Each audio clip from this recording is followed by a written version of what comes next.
Քաղաքացիական պայմանագիր կուսակցությունը ավելի քան 1 տարի չի կարողանում մարսել պարտությունը Գյումրու ընտրություններում։ Վարդան Ղուկասյանին կալանավորելով անգամ չկարողացան լուծել երկրորդ քաղաքում իշխանությունը վերցնելու հարցը։ Իսկ արդեն խորհրդարանական ընտրություններում Փաշինյանը բացահայտ հայտարարեց, որ մտադիր է արտահերթ ընտրության գնալ իշխանությունը Գյումրիում էլ վերցնելու նպատակով։ Կարծում եմ, որ Գյումրիում պետք է մենք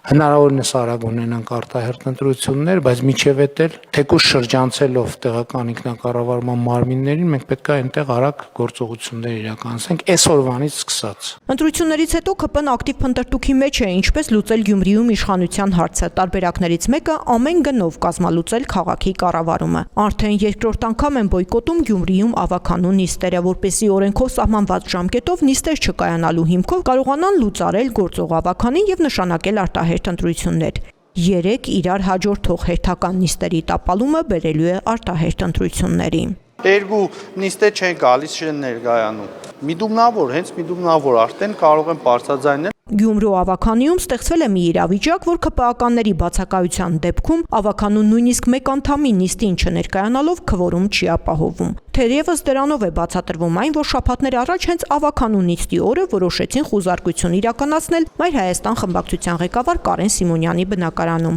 եւ նիստը քվորումի բացակայության պատճառով չկայացավ։ Տեղ է տալիս մեզ կասկածելու, որ հենց դրան էլ միտված է եղել, որովհետև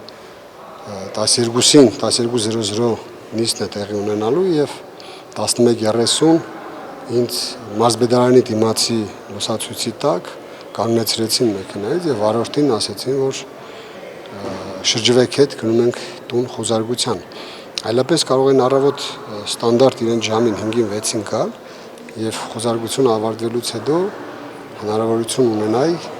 ներկա գտնվելու ավականու հերթական նիստին։ Եթե բոյկոտը չաշխատի, Գյումրիում արտահերթ ընտրություններ անցկացնելու ԿՊ-ի պլան B-ն համայնքի խոշորացման ծրագիրն է։ Պլանավորվում է արհեստականորեն երկրորդ քաղաքին միավորել մեկ այլ համայնք, ինչի արդյունքում կառաջանա արտահերթ ընտրությունների անհրաժեշտություն։ Կարող է լինել խոշորացման անվան տակ, որը դատապարտելի է, այսինքն գյումրեցու քվեն անտեսվի եւ գնալ խոշորացման, այսինքն մեկ փոքր գյուղ կպցնելով փորձել նոր ընտրության, այսինքն ժողովուրդը որևիցե հավատել չի ունենա, որ գնակամքը արդահայտի եւ այդպես մնա դիրքորոշումը։ Ճիշտն ասած, մեխանիզմները մինչև հիմա մենք չենք պատկերացնում, թե ոնց կարող են 30,000 եւ ավելի քվե ստացած քաղաքական ուժերին եւ քաղաքացիների քվեները հաշվի չառնեն եւ ինչ որ փոփոխություններ կատարեն Գյումրու քաղաքում, դա անընդունելի կլինի քաղաքի համար։ Վարդան Ղուկասյանի կալանավորումից հետո քաղաքապետի պաշտոնակատար դարձած նրա փեսան Ավետիս Առաքելյանը ուժեղ Հայաստան դաշինքով ստացել է պատգամավորական մանդատ։ Ասում է, թե դեռ չի որոշել մանդատը կվերցնի, թե ոչ։ Իմ հարցով դեռ ժամանակ կա, անպայման կիմանաք։ Եթե Ավետիս Առաքելյանը պատգամավորական մանդատը վերցնի, անորոշ է դառնալու Գյումրու ավականու ճակատագիրը։ Վարդան Ղուկասյանը դեռ կալանքի տակ է։ Նրա ընտրության համար միավորված ընդդիմադիր ուժերը պետք է ընտրեն նոր պաշտոնակատար, որը բարդ գործընթաց կարող է լինել։ Գտնել այնպիսի տեխնացու, որի շուրջ կձևավորվի կոնսենսուս, դժվար է։ Ըստ շրջանառվող տեղեկությունների հնարավոր տեխնացուներից մեկը Կարեն Սիմոնյանն է, մյուսը Մարտուն Գրիգորյանի խմբակցությունից մի ներկայացուցիչ։ Սպասենք, տեսնենք կլինի հայտարարություն թե ոչ, հայտարարության հիման վրա նոր եզրակացություն կանենք եւ մեր թիմով մեր հայտարարությունը կանենք։ Քանի չկա հայտարարություն, ինչ էլ ասեմ, օդի մեջն է դուրս գալու։ Ով կարող է ձեզ փոխարինել։ Ոչ, այդպիսի քննարկումներ չեն։ Այդուհանդերձ Ավետիս Առաքելյանը դեռ հույս ունի, որ հուլիսի 17-ին կայանալիք դատական նիստում Վարդան Ղուկասյանի խափանման միջոցը փոխվելու է։ Գտնում եմ, որ դատարանը այլևս հիմքեր չունի։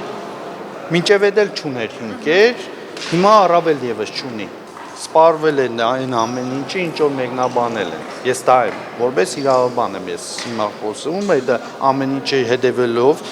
վերլուծելով։ Այսինքն քաղաքական որևէ պայմանավորվածություն չկա այդ ամեն ինչի հիմքում։ արձակում Վարդան Ղուկասյանի ենթադրյալ ազատ արձակում։ Ինչ կարող է լինի։ Քաղաքական պայմանավորվածություն ունենայինք 9 ամիս առաջ կենեինք, չի մի կեն։ Հիմա չի ստացվել։ Միանշանակ ձեզ ասում եմ, չկա այդպիսի բաներ։ Ավետիս Առաքելյանի լավատեսությունը անհասկանալի է։ Իշխանությունները բազմիցս ապացուցել են, որ իրենց քաղաքական նպատակները հետապնդելիս մարդկանց կալանավորելու կամ ազատ արձակելու համար հիմքեր միշտ էլ կգտնեն։ Ինչու պետք է Վարդան Ղուկասյանն ազատվի կալանքից հատկապես այս փուլում, երբ ՔՊ-ն մտադիր է իշխանափոխության հասնել Գյումրիում, իսկ Վարդան Ղուկասյանի ազատ արձակումը կարող է տապալել այդ ծրագիրը։